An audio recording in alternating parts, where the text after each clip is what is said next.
Bom dia, irmão Selena. Bom dia, irmão Raimundo. Mais uma vez, que o irmão diz. Que Deus abençoe.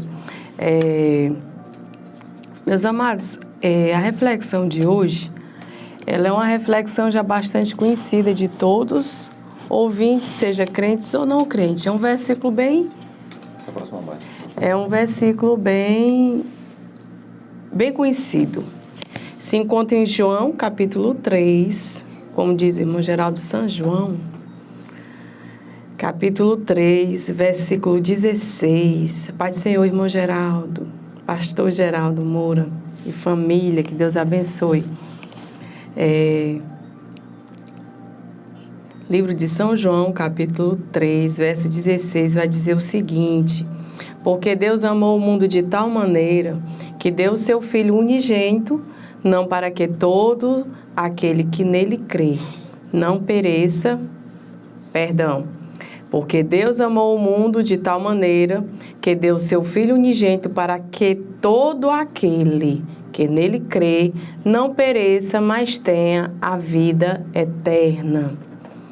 Meus amados irmãos, apesar de ser um versículo, como diz assim, popularmente bem carimbado, mas é um dos versículos que, se a gente não olhar direito, a gente interpreta de maneira errada. Porque bem aqui, ele diz assim, porque Deus amou o mundo, ele amou todos,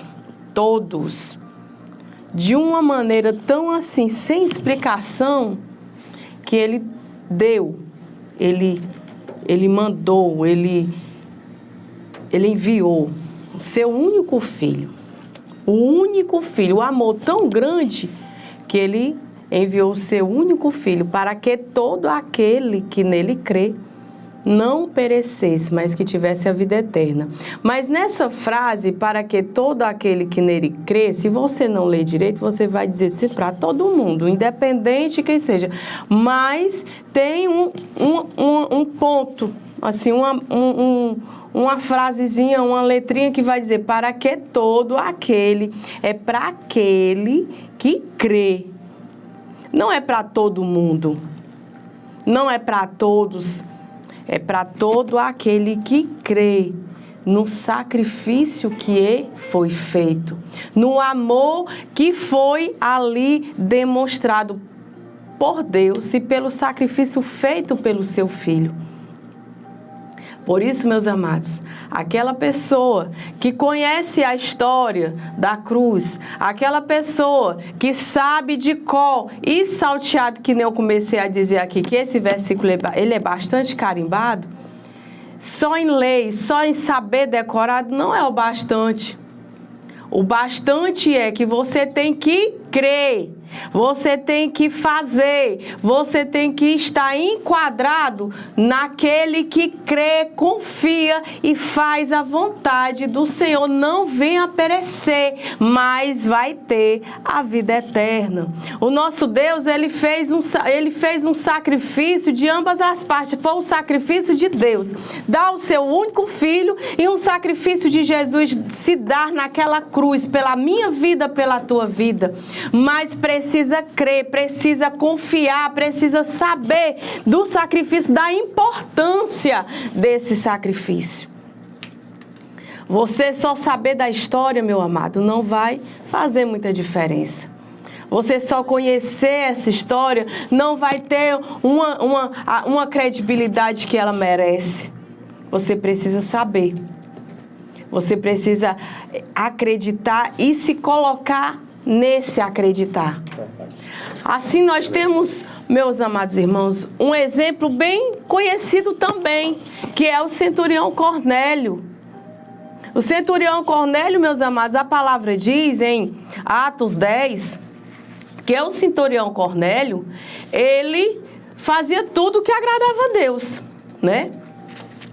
Ali, ó, no versículo 10, capítulo 10, versículo 1 de Atos, vai dizer: e havia um centurião, um varão, por nome Cornélio, centurião de corte, chamada Italiana. Um homem conhecido e poderoso, porque ele era um centurião que ali ele tinha a sua autoridade de mandar em 100 homens segundo diz a palavra, que dizia se era piedoso, olha, as qualidades de Cornélio, piedoso, temente a Deus, com toda a sua casa, o qual fazia muitas esmolas ao povo e de contínuo orava a Deus. Ou seja, não é todo crente, meu amado, que tem que vive orando.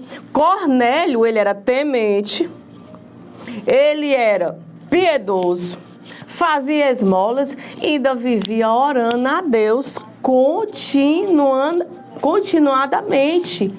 Ele vivia orando, é tanto que a palavra vai dizer que uma certa hora do dia, ele viu claramente numa visão um anjo que se dirigia a ele e dizia, este fixando os olhos nele muito atemorizado, versículo 4 vai dizer, que ele vendo esse anjo, ele disse que é Senhor. E o anjo lhe disse, as tuas orações e as tuas esmolas têm subido à memória diante de Deus.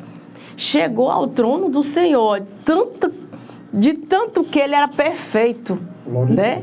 Se a gente olhasse, ele era um perfeito. Mas ele precisou, meu amado, nessa palavra em Atos 10, o Senhor enviou ele a uma certa hora do dia um anjo, que ele mandando ele ir chamar Pedro, para que ele pudesse verdadeiramente conhecer a palavra de Deus. Não adiantava ser só bondoso, não adiantava só viver em constante oração, não adiantava fazer só as esmolas. Ele tinha que conhecer, ele tinha que confessar o nome do Senhor. Glória a Deus. Aí a palavra é onde se iguala esse versículo com essa passagem, que Deus, ele amou o mundo de tal maneira que enviou o seu Filho amado, para que todos aqueles que nele crê não perecesse, mas que tivesse a vida eterna. Todos aqueles que nele confiam, todos aqueles que nele confessam o seu nome. Centurião Cornélio foi um exemplo. Foi o primeiro gentil a se render ao Senhor Jesus por confissão. A partir da morte de Jesus, foi o primeiro gentil, por confissão, segundo diz aqui a nossa Bíblia. Por isso, meus amados irmãos, não só conhecer a história, não só saber de cor, não estar só de joelhos se você não confessa o nome do Senhor Jesus diante de Deus e dos homens, que assim vai dizer também em Mateus 10, 32 e 33. Portanto, qualquer que me confessar diante dos homens, eu confessarei diante do meu Pai que está no céu. Mas qualquer que me negar diante dos homens, olha aqui na terra, eu o negarei também diante do meu Pai que está nos céus. Por isso, meus amados irmãos, você só conhecer, meus amados ouvintes, você só ter de cor um versículo na sua mente e você viver seguindo ele, que nem muitos seguem aquele do Salmo 91. Tem muitas pessoas que seguem esse salmo como um amuleto, né? Mas será que está enquadrado nesse verso para poder fazer a vontade? Será que está enquadrado no que realmente os salmos pedem? Para todas as proteções que aquele salmo nos concede? Centurião Cornélio foi tão abençoado que o Senhor viu todas as esmolas, toda a oração, chegou ao trono do Senhor, mas foi preciso ele confessar.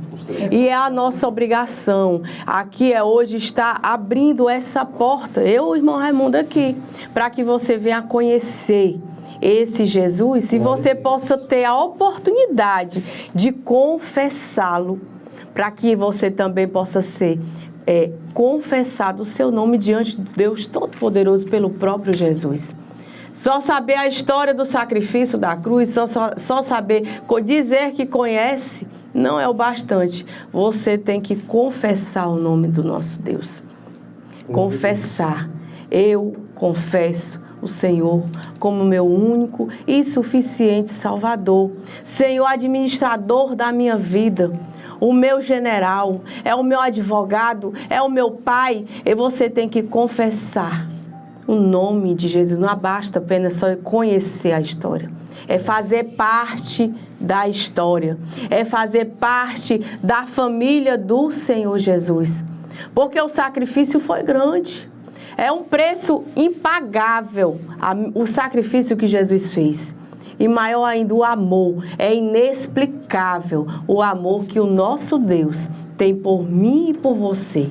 Glória a Deus. Por isso, meus amados irmãos, confessar o nome de Jesus é diante de testemunhas, para que o Senhor veja o teu coração, para que o Senhor veja realmente a intenção do teu coração. Aí diz assim, a misericórdia do Senhor é para todos? É para todos. Nós vivemos na graça, né, irmão Raimundo? Nós vivemos na graça. Mas o confessar é a diferença de tudo.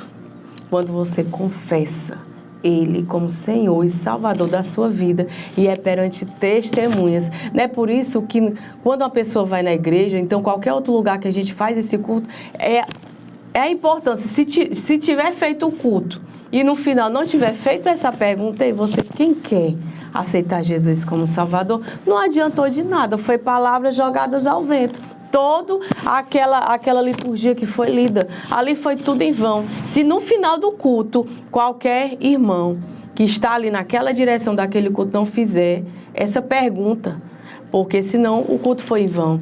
Todo o objetivo do culto é chegar nessa pergunta. E a oportunidade vai ser aceita por você que está aí do outro lado. Seja que até pela essa rádio, se você hoje sentir essa vontade de estar confessando o nome desse Senhor, eu não estou pregando a placa da Assembleia de Deus Templo Central Tamboril. Eu estou aqui pregando para você o Jesus ressurreto, aquele que te dá vida eterna, aquele que te leva para os céus e confessa o teu nome diante do trono de Deus. Glória. É o teu nome que vai ser escrito no livro da vida. E essa decisão não vai ser eu que vou tomar por você. É você que tem que tomar por si só. Você está aí no seu quarto, você está aí no seu trabalho, aonde você estiver, no momento em que você confessa o Senhor Jesus, Ele vai te receber. Aí você diz, irmã, você diz que precisa de testemunha? Vá na igreja. Vá na igreja e diz, eu aceitei Jesus hoje na minha casa. Hoje eu aceitei Jesus hoje no meu trabalho sozinho. Eu quero confessar aqui diante de todos que eu aceito esse Jesus na minha vida. Por isso é esse Jesus que eu quero na minha vida desde sempre, desde agora. E nós vamos estar. Olha, não vá... Eu não estou aqui pregando só a Assembleia de Deus, não. Aqui você quer ir numa igreja? Vai na Madureira.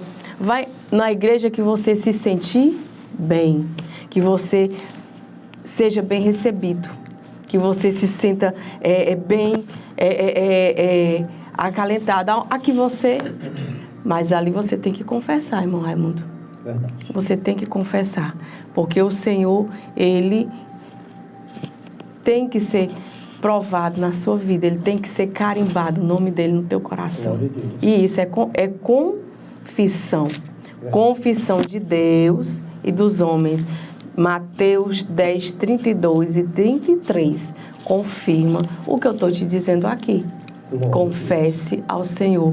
Não adianta fazer só boa obra, se comportar como boa moça, boa menina, mas estar ali penitente, né? Se você não confessa o nome do Senhor Jesus diante de Deus e dos homens, nada serviu. Glória a Deus. A gente